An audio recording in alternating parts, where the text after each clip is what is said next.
অধিকার আদায়ের দাবিতে আবারও সরব শাহবাগ চত্বর। স্লোগান মুখর মানুষের কণ্ঠে দৃপ্ত দাবি নিজের জন্য, দেশের মানুষের জন্য।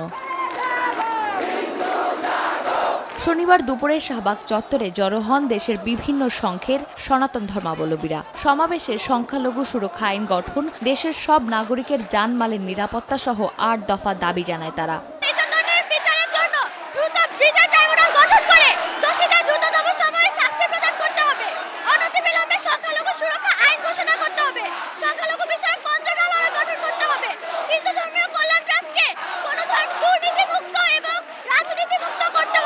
সমাবেশে উপস্থিতরা বলেন, দেশে বরাবরই একটি গোষ্ঠী বিশৃঙ্খলা সৃষ্টি করতে সংখ্যালঘুদের ওপর হামলা করেন। সংখ্যালঘু শুনতে শুনতে কেন আমরা সংখ্যালঘু হব? আমরা সংখ্যালঘু নই। এই যে স্বাধীন দেশ, স্বাধীন বাংলাদেশে বাঁচতে চাই, আমরা যাব না। যে নির্যাতিত অত্যাচারিত হচ্ছে, আমরা আমাদের স্বাধীনতা নিয়ে বাঁচতে চাই। অত্যাচার আগুন জ্বালায় কেন?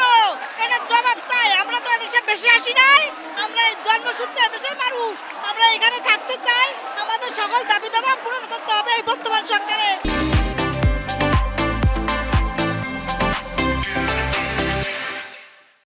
দেশের সব নাগরিক যেন নির্ভয়ে বলতে পারেন, চলতে পারেন, তেমন একটি বৈষম্যহীন সমাজের দাবি জানান তারা। চন্দ্রিমা চৌধুরী, সময় সংবাদ, ঢাকা।